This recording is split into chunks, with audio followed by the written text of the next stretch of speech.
Imagine standing before giants while your friends flee in terror. This was Caleb's reality, a man whose faith defied impossible odds. When 12 spies explored the promised land, 10 returned with fear. But Caleb saw victory where others saw defeat. For 45 years, he carried an unshakable promise in his heart while watching his generation perish in doubt. Then, at 85 years old, this unstoppable warrior did the unthinkable. He requested the most dangerous territory filled with giants and fortified cities. Why? Because Caleb understood a divine secret. God's promises aren't limited by human limitations. His story transcends time, speaking directly to anyone facing their own giants today. From spy to conqueror, from promise to possession, discover how one man's extraordinary faith rewrote the destiny of nations. Are you ready to walk in Caleb's footsteps?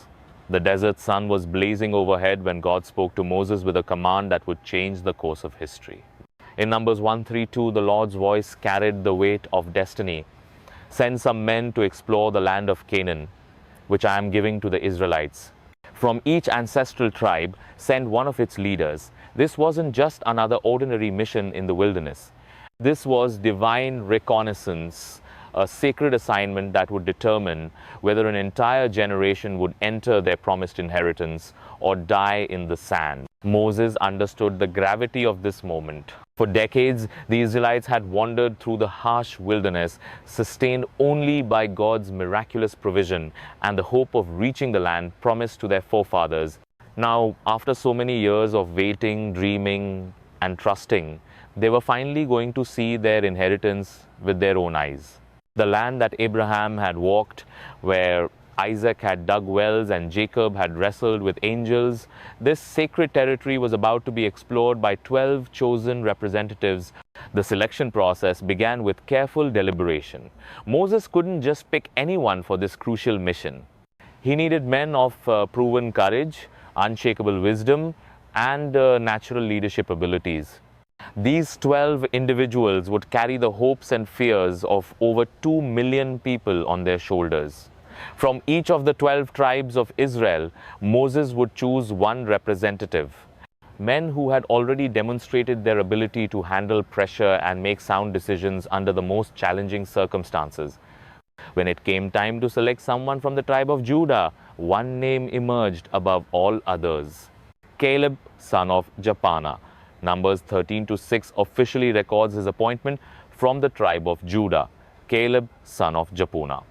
At this pivotal moment in his life, Caleb had absolutely no idea that his existence was about to take the most dramatic turn imaginable.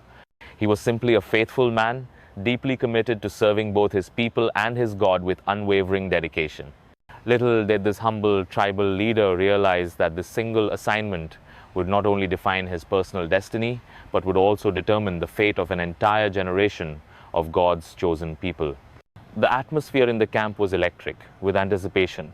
As the 12 chosen men assembled before Moses to receive their final instructions, every eye in the vast encampment seemed focused on these representatives who would soon cross into the legendary promised land. Moses looked each man in the eye as he delivered their comprehensive briefing recorded in Numbers 13:17-20. Go up through the Negev and on into the hill country. See what the land is like and whether the people who live there are strong or weak, few or many.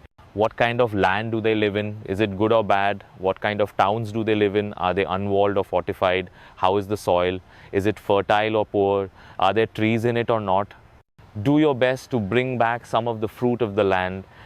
Caleb absorbed every single word with the intensity of a scholar memorizing scripture. This assignment was far more complex than simply taking a casual look around the territory. They needed to gather detailed military intelligence about enemy forces, conduct thorough agricultural assessments of soil quality and crop potential, evaluate defensive capabilities of major population centers, and return with physical evidence that would convince the people of what they had discovered. The mission parameters were crystal clear. Invest 40 complete days in systematic exploration and return with information comprehensive enough to guide Israel's entire conquest strategy. As the 12 representatives prepared to depart, Caleb felt an almost overwhelming sense of responsibility settling on his shoulders like a heavy cloak. He wasn't just representing the tribe of Judah in this endeavor. He was carrying the collective hopes, dreams, and prayers of his people into unknown territory. Every step they would take beyond the wilderness boundary would bring them closer to the land that God had solemnly promised to Abraham, Isaac, and Jacob centuries earlier. For Caleb, this wasn't merely a reconnaissance mission or a fact-finding expedition. It was a sacred trust, a holy assignment that demanded nothing less than his complete dedication and absolute faithfulness.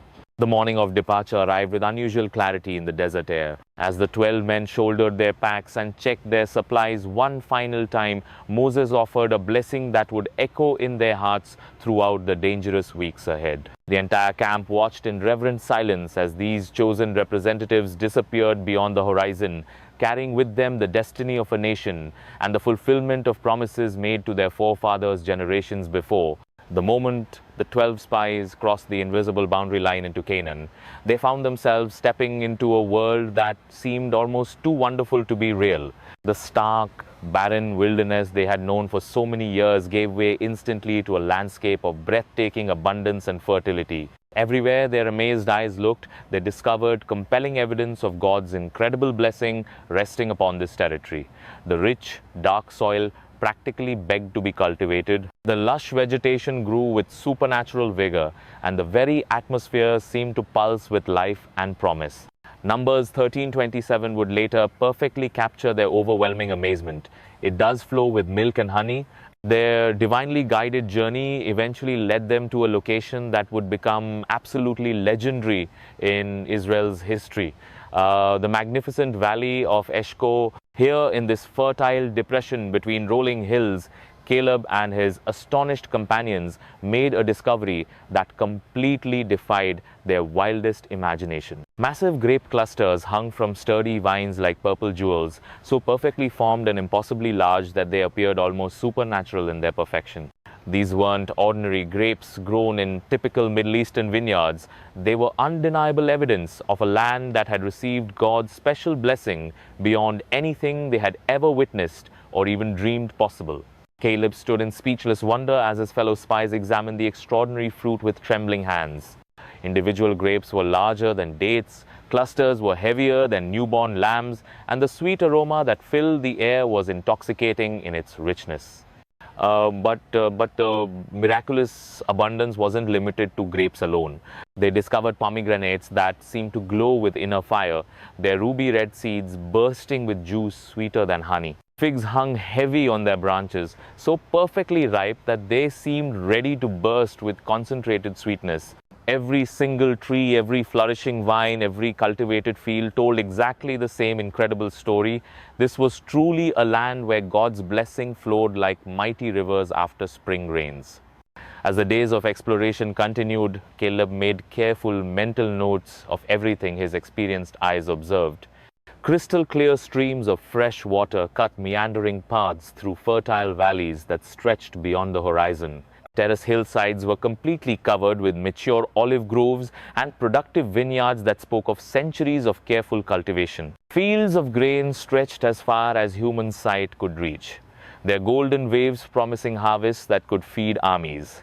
Date palms heavy with fruit provided natural shade over springs of cool water. This wasn't merely good agricultural land. This was without question the finest, most productive territory that any of them had ever seen in their entire lives.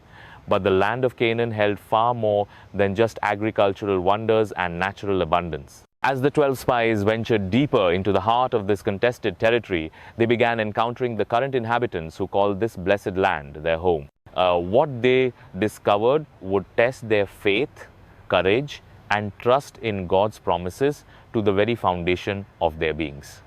Numbers 13:28 soberly describes their shocking discovery. But the people who live there are powerful, and the cities are fortified and very large. We even saw descendants of Anch there. The descendants of Anak, the legendary Anakim, were absolutely unlike anything the spies had ever encountered in their extensive travels. These weren't merely tall men or unusually large warriors. They were genuine giants who towered above normal human beings like ancient cedar trees tower above desert shrubs. When Caleb first laid his astonished eyes upon these intimidating figures, he immediately understood why they had become the stuff of fearsome legends throughout the entire region. Their physical size was genuinely intimidating, their muscular presence completely overwhelming, and their confident demeanor suggested they had never known defeat in battle. The fortified cities presented an entirely different category of challenge that was equally daunting. Massive walls constructed from enormous stone blocks surrounded every significant settlement, built so impossibly high and incredibly thick that they seemed to mock any thought of military assault. Heavy gates made from the strongest timber available and reinforced with bands of iron stood like absolutely impenetrable barriers designed to withstand any conceivable siege. Guard towers rose at carefully planned strategic points around each city's perimeter, constantly manned by alert warriors who surveyed the surrounding countryside with confident, experienced eyes. These weren't simple farming villages or pastoral settlements. They were sophisticated military fortresses designed and built by people who clearly understood the art of warfare. Caleb studied every defensive detail with the careful attention of an experienced military analyst. He observed the advanced construction techniques that had created these formidable barriers, noted the strategic positioning of defensive installations, and tracked the disciplined patrol patterns of the guards who walked the walls. While his rational mind certainly acknowledged the genuinely impressive nature of these human obstacles, something much deeper was stirring powerfully within his spirit.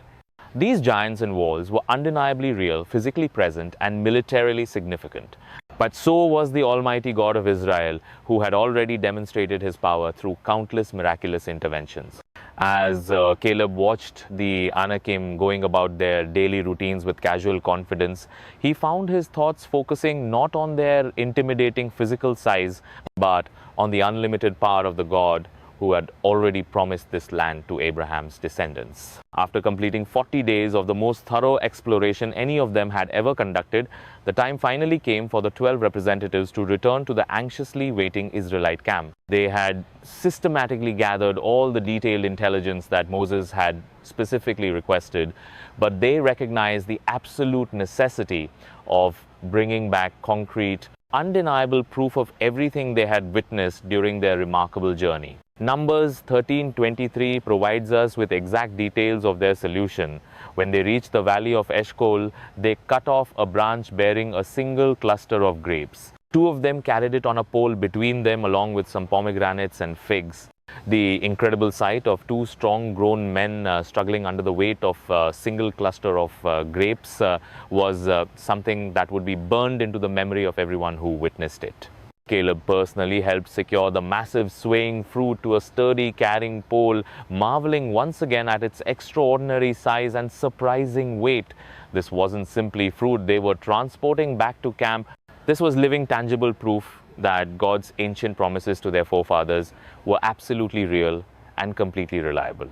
Every individual grape on that enormous purple cluster served as a sweet testimony to the incredible abundance that was waiting for Israel in their divinely appointed new home. As the 12 men made their careful way back through the harsh wilderness terrain, they created quite an amazing spectacle that drew attention from every direction. The massive grape cluster swayed rhythmically between its two struggling carriers, catching and reflecting the bright desert sunlight while drawing amazed stares and excited comments from anyone they happened to encounter along their route. Word of their return spread like wildfire through the vast encampment, and eager crowds began gathering along their expected path of approach. Everyone desperate to catch the first glimpse of what these representatives had brought back from the legendary Promised Land.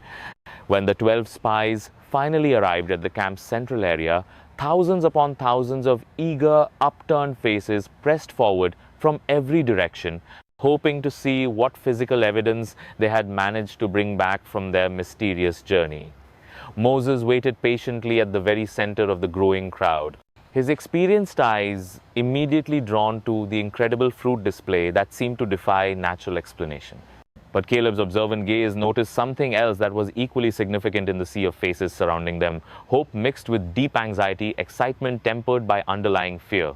Everyone present understood instinctively that whatever these 12 men were about to report would determine Israel's immediate future and possibly the destiny of generations yet to be born. The moment of absolute truth had finally arrived after weeks of anxious waiting and endless speculation. Moses formally gathered the entire congregation of Israel to hear the spies' official report. And what happened next would split the 12 representatives right down the middle and dramatically change the entire course of human history. Numbers 13:26-8 carefully records the beginning of their fateful testimony. They came back to Moses and Aaron and the whole Israelite community at Kadesh in the desert of Paran. There they reported to them and to the whole assembly and showed them the fruit of the land. They gave Moses this account. We went into the land to which you sent us, and it does flow with milk and honey. Here is its fruit. But the people who live there are powerful, and the cities are fortified and very large. We even saw descendants of Anak there. 10 of the 12 spies immediately began painting a terrifying picture of completely impossible military odds and certain disaster. They described the Anakim giants in vivid terms, specifically designed to fill their listeners with paralyzing dread and hopeless despair. They spoke eloquently about city walls built so impossibly high that no ladder could ever hope to reach their towering tops. With the precise vocabulary of experienced military analysts, they systematically listed every enemy tribe they had encountered and provided detailed assessments of their fighting capabilities. But their ultimate conclusion remained consistently and devastatingly the same.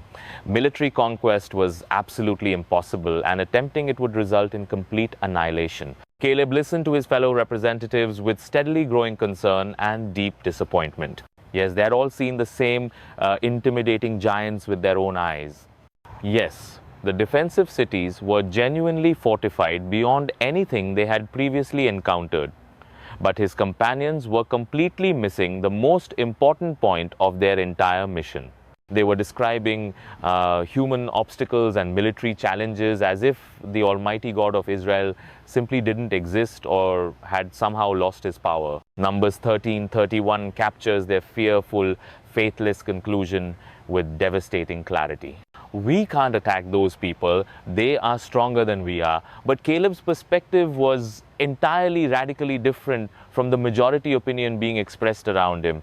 While 10 frightened men focused exclusively on human problems and earthly obstacles, Caleb kept his spiritual focus firmly fixed on the divine promise keeper who had never failed them. He had walked through that blessed land for 40 complete days. And every single step of that journey had powerfully confirmed God's absolute faithfulness to his covenant people. The same Almighty God who had miraculously parted the Red Sea, faithfully provided manna in the barren wilderness, and spoken with thunderous authority from Mount Sea, was certainly more than capable of handling a few oversized men and some impressive stone walls. The massive crowd was rapidly beginning to panic as fear spread through the assembly like a raging wildfire. Terror was being systematically cultivated by the negative report of the 10 spies, who seemed determined to focus only on obstacles and impossibilities. But Caleb simply couldn't stand by and listen to this faithless assessment any longer. Numbers 13:30 tells us exactly what happened at this crucial moment. Then Caleb silenced the crowd before Moses and said, "We should go up and take possession of the land, for we can certainly do it." His powerful voice cut through the growing hysteria and mounting panic like a sharp sword piercing through darkness. Every single eye in that vast assembly turned immediately toward this bold man from the tribe of Judah, who dared to publicly contradict the majority opinion being expressed by his fellow spies. Caleb stood tall and confident in the center of the crowd, his unwavering faith evident in every carefully chosen word he spoke and every gesture he made. He had personally seen exactly the same intimidating giants, the same impressive defensive walls, and the same well-organized enemy armies that his companions had described. But his ultimate conclusion was radically, completely different. We should go up and take possession of the land, for we can certainly do it. These weren't the reckless words of a foolish man who had failed to properly assess the military situation they were facing. Instead, they represented the confident declaration of someone who truly understood God's unchanging character and unlimited power. Caleb had spent 40 life-changing days walking through God's promised gift to Israel, examining every valley and hilltop. And he absolutely refused to allow fear and unbelief to steal what the Almighty had freely and graciously given to his covenant people. The stark contrast between the two perspectives couldn't have been more dramatic or significant. 10 voices unanimously declared the situation absolutely impossible, but Caleb's voice thundered with complete confidence about certain victory. 10 frightened men saw only insurmountable problems and military disasters. Caleb saw divine promises waiting to be fulfilled. 10 spies looked at the Anakim giants and trembled with fear. Caleb looked at those same giants and saw God's perfect opportunity to display his unlimited power before all the nations. His bold, faith-filled words hung in the desert air like a battle cry, challenging every person present to make a fundamental choice between paralyzing fear and victorious faith. But despite its power and truth, Caleb's faith-filled declaration fell on ears that were already closed to hope and hearts that had chosen fear over trust. Numbers 14:1-4 reveals the absolutely tragic response of God's chosen people. That night, all the members of the community raised their voices and wept aloud. All the Israelites grumbled against Moses and Aaron, and the whole assembly said to them, "If only we had died in Egypt or in this wilderness. Why is the Lord bringing us to this land only to let us fall by the sword?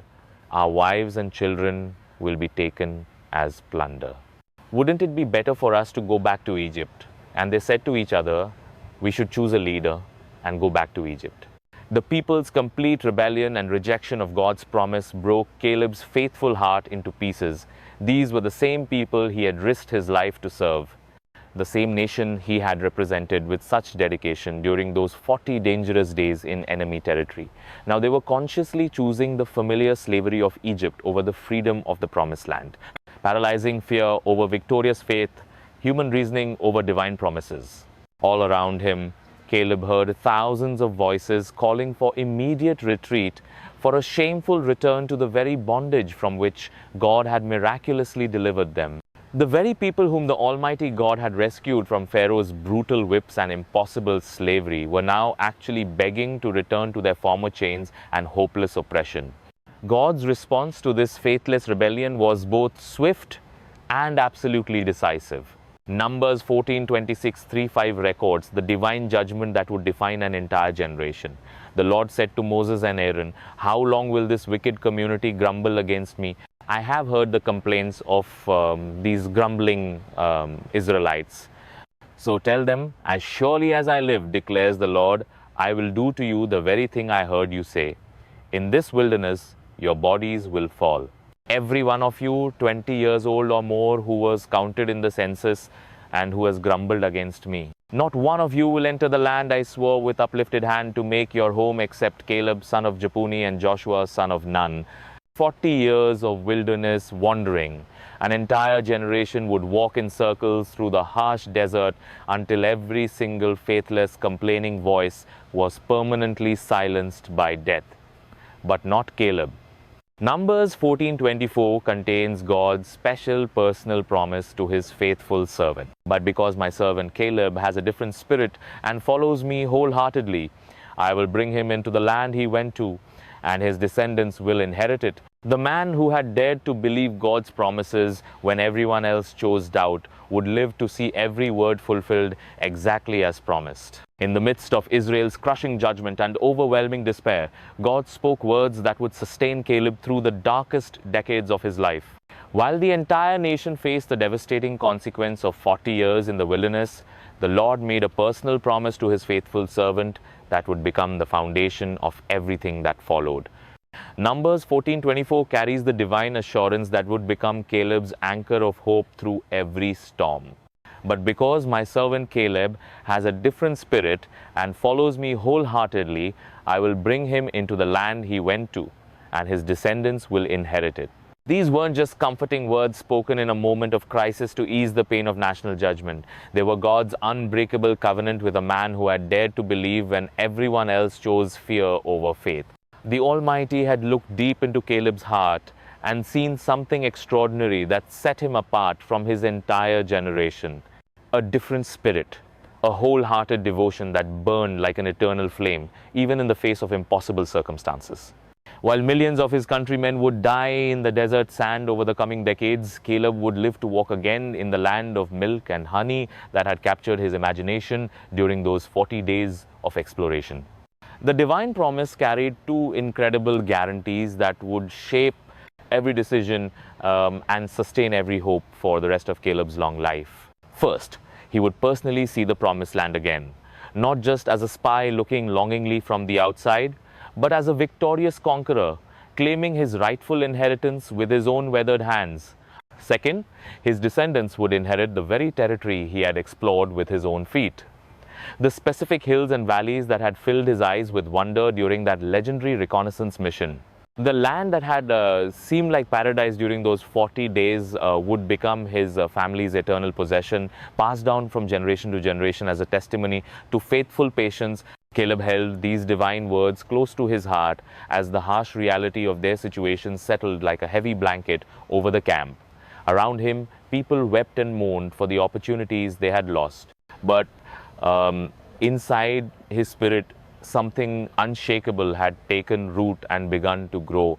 God had spoken his name specifically, had called him my servant with personal affection, and had promised him a future that no amount of wilderness wandering could steal away.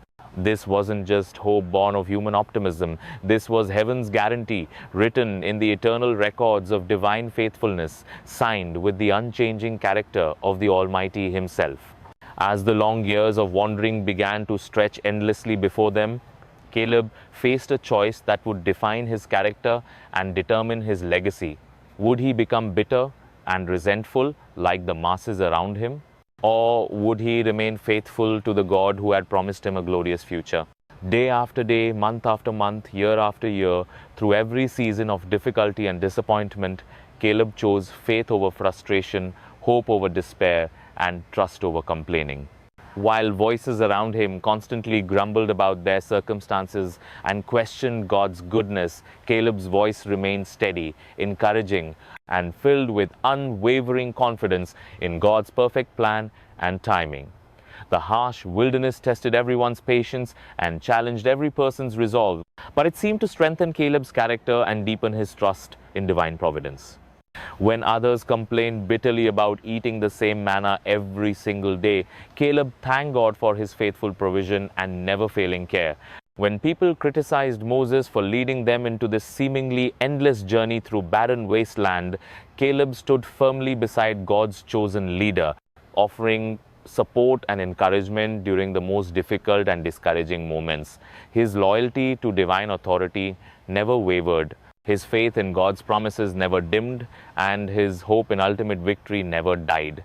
Caleb understood something profound that most of his generation completely missed in their self-pity and complaints. These wilderness years weren't divine punishment for him personally. They were preparation for the greatest adventure of his life.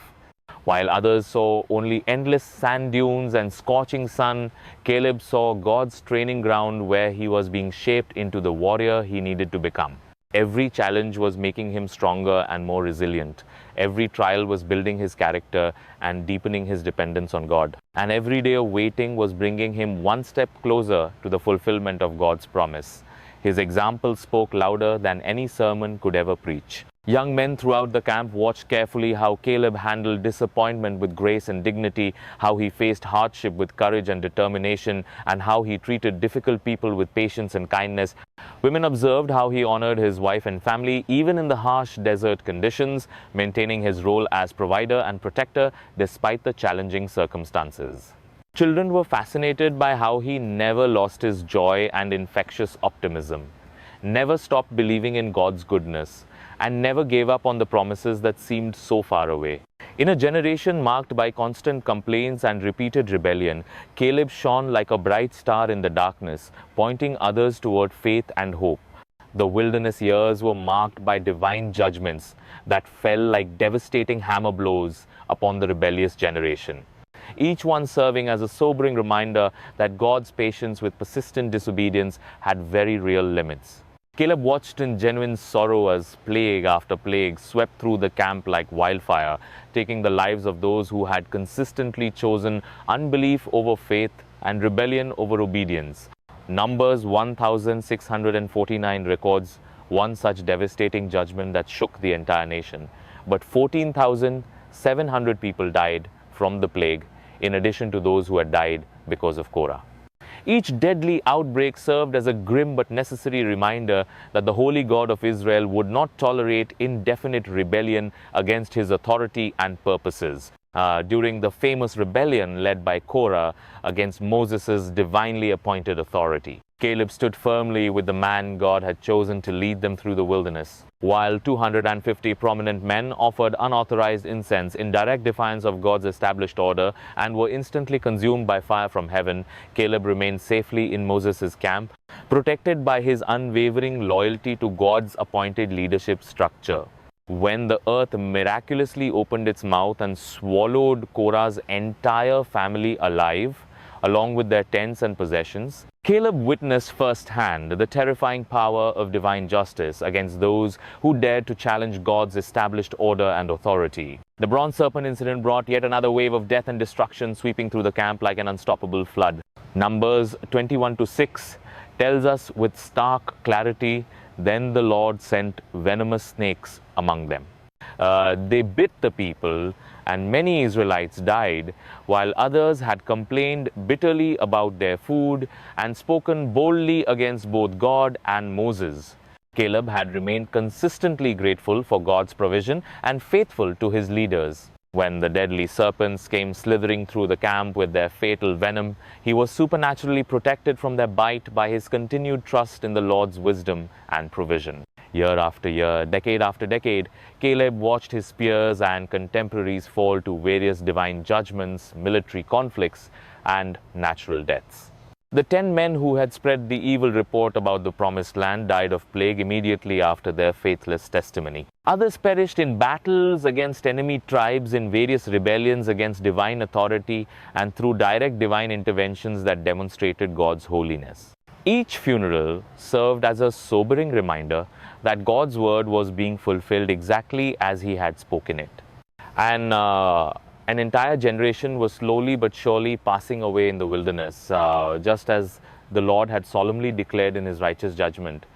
But Caleb remained strong and healthy, sustained by God's special promise and protected by his unwavering faith in divine faithfulness. As the older generation gradually died off and passed into history, a completely new generation of Israelites grew up in the harsh wilderness conditions. Young people who had never personally known the bitter slavery of Egypt, never seen the Red Sea part in miraculous deliverance, and never trembled in fear at the thunderous voice of God speaking from Mount Sinai. These energetic young warriors desperately needed someone to teach them about God's incredible faithfulness throughout Israel's history. Someone to prepare them mentally and spiritually for the battles that lay ahead. Caleb naturally became that mentor, that vital bridge between the faithless past and the victorious future that God had promised. Around evening campfires under the brilliant desert stars, Caleb would regularly gather the young men and tell them vivid stories of God's miraculous power throughout Israel's journey. He described in careful detail how the Lord had parted the Red Sea with a mighty east wind, how manna appeared fresh every morning like dew on the ground, and how water had flowed abundantly from rocks in the desert when the people were dying of thirst. But most importantly, he told them about the promised land with all its incredible wonders, the extraordinary fertility of the soil, the amazing abundance of every harvest, and the absolute certainty of victory when they trusted completely in God's strength rather than relying on their own limited abilities. These eager young warriors hung on every word as Caleb shared the hard-won lessons he had learned during his 40 days of dangerous exploration behind enemy lines. He taught them practical military strategy and battlefield tactics. But he always emphasized that their ultimate victory would come from the Lord of hosts, not from superior weapons, advanced tactics, or numerical advantages. He showed them how to read the land for tactical advantages, how to assess enemy positions and defensive capabilities, and how to move as a unified force under divine leadership and protection. Caleb's comprehensive training went far beyond military preparation and battlefield strategy. He taught them about maintaining faith under extreme pressure, about preserving hope during the darkest and most discouraging times, and about the critical importance of wholehearted devotion to God's purposes. These young men had grown up watching the devastating consequences of their parents' persistent unbelief and rebellion, and they were absolutely determined not to repeat the same tragic mistakes that had cost their families 40 years in the wilderness. Under Caleb's patient guidance and wise instruction, they developed the courage and confidence they would desperately need to conquer the land that their parents had been too afraid to enter. While his entire generation aged rapidly and weakened steadily under the harsh desert conditions, something absolutely remarkable was happening to Caleb that defied natural explanation. Instead of being worn down and broken by 40 years of wilderness living, he seemed to grow stronger and more vigorous with each passing year. The same relentless sun that aged others prematurely tanned his skin to leather-like toughness that could withstand any weather. The same daily hardships that broke others completely built his endurance to extraordinary levels that amazed everyone around him. The same trials that weakened others physically and emotionally deepened his trust in God's sustaining power and strengthened his resolve to claim his inheritance. Caleb's physical conditioning became absolutely legendary throughout the vast camp, inspiring younger men and confounding the skeptics. At an age when most men were naturally slowing down and seeking comfortable retirement, he could still outwork warriors half his age, outmarch seasoned soldiers with decades of experience, and outlast men who should have been in their physical prime. His incredible stamina came not just from good genetics or careful diet, though he was certainly blessed in those areas, but from a heart that remained fully committed to God's purposes and completely confident in divine promises. He understood that the Lord was supernaturally preserving his strength for the battles ahead, and he treated his body as a sacred temple being carefully prepared for holy service. His spiritual strength was even more impressive and inspiring than his remarkable physical vitality. While others grew increasingly cynical and bitter from decades of disappointment and unfulfilled expectations, Caleb's faith remained fresh and vibrant. Burning as brightly as it had in his younger years, he continued to believe God's promises with the same passionate intensity he had shown as a young spy standing before the congregation. His prayers were consistently filled with expectation and confidence. His worship was genuine and heartfelt. And his trust in God's perfect timing never wavered, even when the waiting seemed endless and the promises seemed impossibly distant. The secret of Caleb's remarkable endurance lay entirely in his unique perspective on their circumstances. He absolutely refused to see these wilderness years as wasted time or cruel divine punishment for sins he hadn't committed. Instead, he viewed them as essential preparation for the greatest adventure of his life, the fulfillment of everything he had dreamed about since that first glimpse of the promised land. Every morning brought him one day closer to claiming his inheritance. Every challenge made him more ready for the conquest ahead. Every year of patient waiting increased his appreciation for God's faithfulness and strengthened his determination to possess everything that had been specifically promised to him by name. When the inevitable time came for Moses to pass the heavy mantle of leadership to a younger man, Caleb was right there to support the crucial transition with all his influence and wisdom. Joshua, his fellow spy and partner in faith through 4 decades of wilderness wandering, had been specifically chosen by God to lead Israel into the promised land and oversee the conquest. Numbers 27 to 18:19 records Moses' formal appointment ceremony. So the Lord said to Moses, "Take Joshua, son of Nun, a man in whom is the spirit of leadership, and lay your hand on him. Have him stand before Eleazar the priest and the entire assembly, and commission him in their presence." Caleb understood better than anyone else in the camp why God had chosen Joshua for this absolutely crucial role in Israel's history. They had stood together, shoulder to shoulder, against the 10 faithless spies, had shared the heavy burden of being the only voices of faith in a generation consumed by fear, and had supported each other through 4 decades of wilderness wandering when hope seemed impossible to maintain. Joshua possessed the same different spirit that God had specifically praised in Caleb, a wholehearted devotion to divine purposes that made him the perfect leader for the massive conquest ahead. As Joshua gradually began to take on more leadership responsibilities and prepare for his new role, Caleb became his strongest supporter and most trusted advisor throughout the transition. The older warrior freely shared his extensive knowledge of Canaanite military tactics, defensive positions throughout the land, and detailed territorial layouts that he had memorized during his reconnaissance mission. He helped Joshua develop comprehensive strategies for crossing the Jordan River, conquering heavily fortified cities, and eventually dividing the conquered land fairly among all 12 tribes. Their partnership was built on deep mutual respect, shared faith in God's promises, and common commitment to God's purposes for their nation. Caleb's public endorsement carried enormous weight throughout the camp and helped establish Joshua's credibility as the new leader.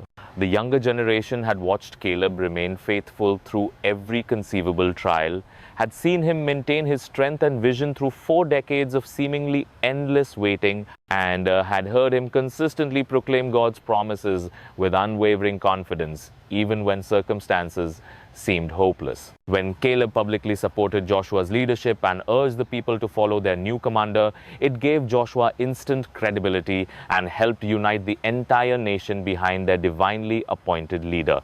The two men who had dared to believe God's promises 40 years earlier were now perfectly positioned to lead Israel into the fulfillment of those promises after 4 long decades of patient waiting and faithful endurance. The moment that Caleb had dreamed about for nearly half his lifetime had finally arrived. Standing on the eastern bank of the Jordan River with hundreds of thousands of his fellow Israelites, Caleb looked across the flowing water at the land he had explored as a young spy so many years before.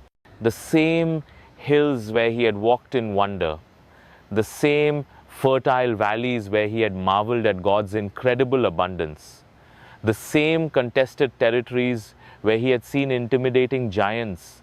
All of it lay before him once again, ready to be possessed by faith and conquered by divine power. Joshua had given the priests very specific instructions for this historic crossing that would mark Israel's entry into their inheritance. Joshua 3:15-16 describes exactly what happened when faith met divine power.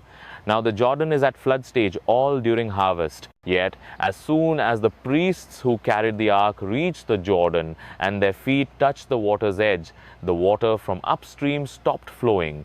It piled up in a heap a great distance away at a town called Adam in the vicinity of Zaran, while the water flowing down to the sea of the Arabah, that is the Dead Sea, was completely cut off. So the people crossed over opposite Jericho. Caleb watched in absolute amazement as the mighty Jordan River, swollen far beyond its normal banks with dangerous spring floods, suddenly stopped flowing as if controlled by an invisible hand. The rushing water piled up like massive walls on either side of the riverbed, creating a completely dry path through what moments before had been a raging torrent. This was no mere coincidence or fortunate timing. This was unmistakable divine confirmation that the same God who had delivered them from Egyptian slavery at the Red Sea was now bringing them into their long-awaited inheritance exactly as he had promised. As Caleb's weathered feet touched the dry ground of the Jordan riverbed for the first time, emotions flooded through his heart that he had kept carefully controlled for 4 decades. This was really happening after so many years of waiting. God's ancient promise was being fulfilled exactly as he had spoken it to a faithful spy who had dared to believe. The land that had seemed lost forever because of his generation's unbelief was now within reach of his outstretched hand. At 79 years old, after waiting longer than most people live entire lifetimes, Caleb was finally crossing into his destiny and approaching the fulfillment of everything he had hoped for. Behind him walked the new generation of Israelites that he had helped train and prepare. Young warriors ready for battle, families excited to build new lives in freedom, children who would grow up in the promised land rather than wilderness wandering. Caleb had personally invested in preparing many of these people for this historic moment. Now, as they crossed together into the land of promise, he could see clearly that his 4 decades of faithfulness had been worth every difficult day of waiting. As the Israelites established their first permanent camp in the promised land at Gilgal, Caleb felt the familiar surge of energy and anticipation that had sustained him through 40 years of patient waiting. At 79 years old, when most men his age were content to sit comfortably in the shade and tell stories to their grandchildren, Caleb was sharpening his sword and preparing his armor for the greatest military campaign of his entire life. The long-awaited conquest of Canaan was about to begin in earnest, and he was absolutely ready for whatever challenges lay ahead. His remarkable physical condition was nothing short of miraculous and continued to amaze everyone who knew his true age. While all his contemporaries had died in the wilderness over the past 4 decades, Caleb had maintained the strength and vitality of a much younger man through supernatural preservation. His reflexes were still lightning quick, his legendary endurance was still the talk of the camp, and his tactical mind was sharper than ever after decades of study and preparation.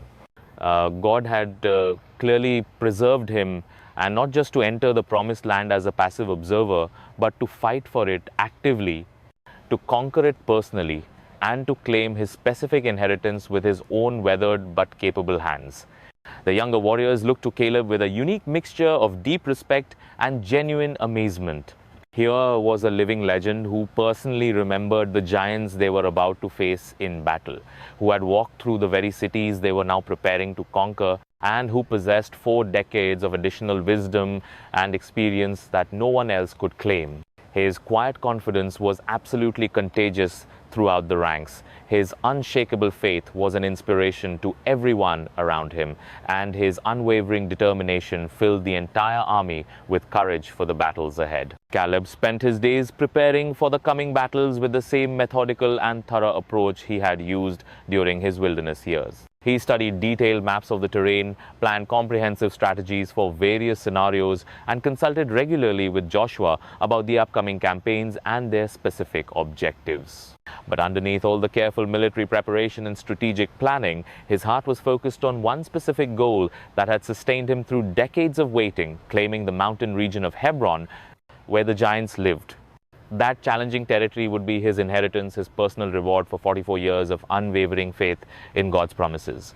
He was ready to fight for it with everything he had, ready to drive out the enemies who had occupied it for so long, and ready to possess the land that God had specifically promised to him and his descendants forever.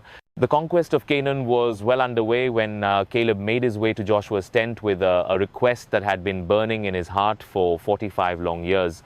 At 85 years old, this weathered warrior carried himself with the confidence of a man half his age, his eyes bright with anticipation for what he was about to ask. Joshua 14:6-7 records the beginning of their historic conversation. Then the people of Judah approached Joshua at Gilgal, and Caleb, son of Jephunneh, the Kenizzite, said to him, "You know what the Lord said to Moses, the man of God, at Kadesh Barnea about you and me? I was 40 years old when Moses, the servant of the Lord, sent me from Kadesh Barnea to explore the land, and I brought him back a report according to my convictions." Standing before his old friend and fellow spy, Caleb reminded Joshua of that life-changing day when they had both dared to believe God's promises, while 10 other spies spread fear throughout the camp. The memory was as fresh in both their minds as if it had happened yesterday.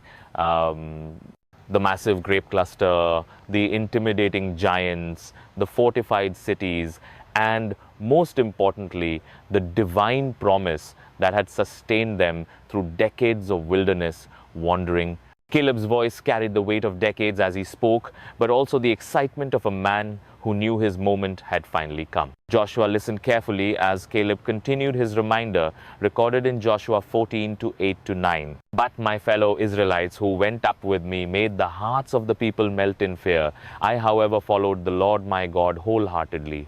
So on that day, Moses swore to me, 'The land on which your feet have walked will be your inheritance and that of your children forever, because you have followed the Lord my God wholeheartedly.'" These weren't just words from an old man reliving past glory. This was a faithful servant claiming a divine promise that had been guaranteed by God himself through Moses. The specific promise Caleb was referring to carried enormous significance for both men. While the other spies had focused on obstacles and impossibilities, Caleb had walked through the promised land with eyes of faith, seeing not just what was, but what God intended to accomplish through his people. Now, after 45 years of waiting, preparation, and faith, Caleb was ready to claim the specific territory that God had promised would belong to him and his descendants forever. What Caleb said next would have been laughable coming from any other 5-year-old man, but Joshua knew his friend well enough to take every word seriously. Joshua 14, 10-11 records Caleb's remarkable declaration. Now then, just as the Lord promised, he has kept me alive for 45 years since the time he said this to Moses while Israel moved about in the wilderness. So here I am today, 85 years old. I am still as strong today as the day Moses sent me out. I am just as vigorous to go out to battle now as I was then. The audacity of this statement was breathtaking. Here was a man who had lived through 4 decades of harsh wilderness conditions, who had watched his entire generation die around him, and who was now claiming to possess the same physical strength he had enjoyed as a 40-year-old warrior. But Joshua could see the truth of Caleb's words written in his posture, his clear eyes, and his unwavering confidence. This wasn't the boasting of an old man trying to recapture his youth. This was the testimony of someone who had been supernaturally preserved by God for this very moment.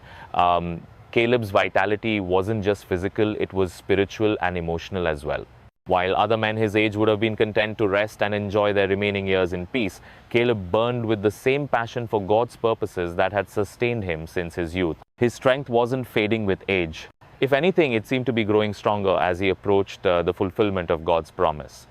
The fire in his eyes was unmistakable as he spoke of going into battle against enemies that had terrorized younger warriors. Joshua marveled at his friend's condition, knowing that this kind of preservation could only come from the hand of God. Caleb stood before him as living proof that the Lord keeps his promises and sustains those who follow him wholeheartedly. At an age when most men were preparing for death, Caleb was preparing for the greatest battle of his life, and his confidence was absolutely contagious. But Caleb wasn't asking for just any piece of land. He was requesting the most dangerous and difficult territory in all of Canaan. Joshua 14:12 captures the boldness of his request. Now give me this hill country that the Lord promised me that day. You yourself heard then that the Anakites were there and their cities were large and fortified. But the Lord helping me, I will drive them out just as he said. This wasn't the request of a man seeking an easy retirement. This was the challenge of a warrior who wanted to face the very enemies that had struck terror into the hearts of his generation. The hill country around Hebron was where the descendants of Anak lived, the same giants who had caused 10 spies to tremble with fear 45 years earlier. These weren't ordinary enemies. They were legendary warriors whose very names had become synonymous with impossible odds and certain defeat. Most military commanders would have assigned this territory to their youngest, strongest warriors. Yet, here was an 85-year-old man volunteering to take on the challenge that no one else wanted. Caleb's choice was deliberate and deeply personal. This was the land he had walked through as a young spy, the territory where he had first seen these giants and recognized that God was greater than any human obstacle. While others had looked at the Anakim and seen defeat, Caleb had looked at them and seen an opportunity for God to display his power. Now, after decades of waiting, he was ready to prove that faith in God could overcome any enemy, no matter how intimidating they might appear. The strategic importance of this request wasn't lost on Joshua. Hebron was a key stronghold in the southern part of the land, and whoever controlled it would have significant influence over the entire region. By volunteering to conquer this crucial but dangerous territory, Caleb was offering to solve one of Joshua's most difficult military problems, while simultaneously claiming his promised inheritance. Joshua's response was immediate and wholehearted. He recognized the faith, courage, and determination that motivated his old friend's request, and he was more than happy to grant it. Joshua 14:13-14 records his decision. Then Joshua blessed Caleb, son of Jephunneh, and gave him Hebron as his inheritance. So Hebron as belonged to Caleb, son of Jephunneh, the Kenizzite, ever since, because he followed the Lord, the God of Israel, wholeheartedly. This wasn't just a military assignment. It was the official recognition of God's promise and Caleb's faithfulness. The blessing Joshua pronounced over Caleb carried the full weight of his authority as Israel's leader and God's chosen commander. This was more than just permission to attack Hebron. It was a divine endorsement of Caleb's faith and an official acknowledgement that this territory rightfully belonged to him. Joshua understood that he was witnessing the fulfillment of a promise that had been made by God himself through Moses decades earlier. The formal allocation of Hebron to Caleb represented a pivotal moment in Israel's conquest of the Promised Land. Here was living proof that God's promises never fail and that those who follow him wholeheartedly will always receive what he has promised them. Caleb's inheritance wasn't just about real estate, it was about the faithfulness of God and the reward that comes to those who trust him completely. Joshua's decision also demonstrated his own wisdom as a leader. By granting Caleb's request, he was putting one of Israel's most experienced and faithful warriors in charge of conquering a crucial stronghold. He knew that if anyone could successfully drive out the Anakim, it would be the man who had never stopped believing in God's power to give them victory over any enemy. With Joshua's blessing secured, Caleb immediately began preparing for the military campaign that would claim his inheritance. This wasn't going to be a simple occupation of empty territory. It would require careful planning, strategic thinking, and coordinated attacks against well-fortified positions held by experienced warriors. Caleb approached this challenge with the same methodical preparation that had characterized his entire life of faithfulness. The mountain warfare required specialized tactics and equipment. Caleb studied the terrain carefully, identifying the best routes of approach and the most vulnerable points in the enemy's defenses. He knew these hills intimately from his reconnaissance mission 45 years earlier, and that knowledge gave him significant advantages in planning his attack. Every ridge, every valley, every water source was mapped in his mind as he developed his comprehensive strategy. Caleb didn't attempt this conquest alone. He rallied his family members and fellow warriors from the tribe of Judah, sharing his vision and confidence with men who had watched his faithfulness for decades. These weren't just soldiers following orders. They were believers who had seen God's power demonstrated through Caleb's life and were ready to follow him into battle against impossible odds. His leadership inspired them to attempt what seemed impossible. The preparation phase revealed Caleb's wisdom and experience as a military commander. He understood that victory would require more than just courage and determination. It would need careful logistics, coordinated timing, and absolute dependence on God's power. Every detail was planned with precision, but always with the understanding that their ultimate success would come from the Lord, who had promised to give them this land. The actual conquest of Hebron required confronting the three most feared warriors in the region, the sons of Anch, whose very names had become legendary throughout Canaan. Joshua 15:14 records Caleb's victory. From Hebron, Caleb drove out the three Anakites, Sheshi, Ammon, and Talmi, the sons of Anak. These weren't ordinary soldiers. They were the descendants of the giants who had terrified an entire generation of Israelites and prevented them from entering the Promised Land 4 decades earlier. Sheshi, Ammon, and Talmi represented everything that had once seemed impossible to overcome. They were massive in stature, experienced in warfare, and confident in their ability to defend their ancestral stronghold. For 45 years, they had lived in Hebron without serious challenge, growing more formidable with each passing year. But now they faced something they had never encountered before. A warrior whose strength came not from his own ability, but from the unlimited power of the God of Israel. The battles were fierce and demanding, requiring every ounce of Caleb's skill, experience, and supernatural strength. These giants didn't surrender easily or retreat without a fight. They understood that losing Hebron would mean losing their dominance over the entire region. So they fought with the desperation of men who had everything to lose. But Caleb fought with something even more powerful, the absolute certainty that God had promised him victory. One by one, the sons of Anch fell before Caleb's determined assault. Each victory proved once again that God's power is greater than any human obstacle. No matter how intimidating it might appear, The same giants who had caused 10 spies to tremble with fear were no match for one man who trusted completely in God's promises. Caleb's triumph over these legendary warriors sent shockwaves throughout the region and demonstrated that the God of Israel was mightier than any enemy. With the giants defeated and the city conquered, Caleb immediately began the process of establishing Hebron as his family's permanent inheritance. This involved much more than simply occupying the territory. It required building defenses, organizing the population, and creating the infrastructure necessary to maintain control over this strategic location. Caleb approached this task with the same thoroughness he had shown in every other aspect of his life. The construction of strongholds and defensive positions throughout the region demonstrated Caleb's understanding of military strategy and his commitment to protecting what God had given him. These weren't temporary encampments.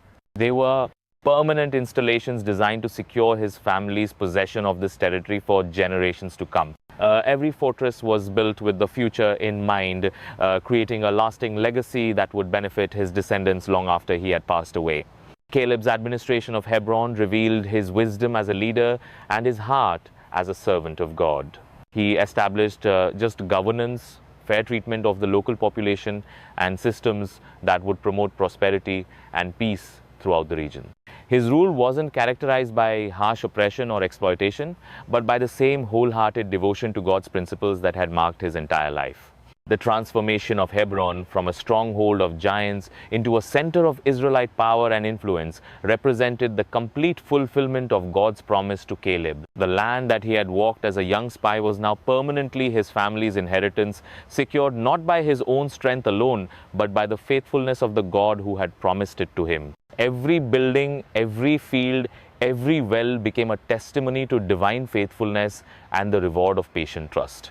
Caleb's conquest of Hebron marked a significant turning point in Israel's overall campaign to possess the Promised Land.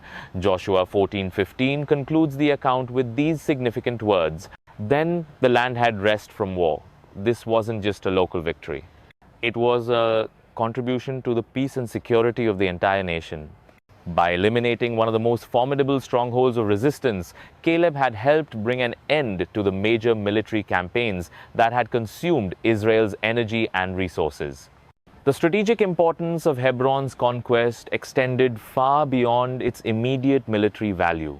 This victory demonstrated to all the remaining enemies of Israel that no stronghold was impregnable when God fought for his people. Word of an 85-year-old warrior defeating the legendary sons of Anak spread throughout the region, striking fear into the hearts of other would-be resistors and encouraging them to seek peace rather than face destruction. For Caleb personally, this victory represented the completion of a journey that had begun 45 years earlier in the valley of Eshcol. The young spy who had dared to believe God's promises had become the old warrior who had claimed his inheritance through faith and courage.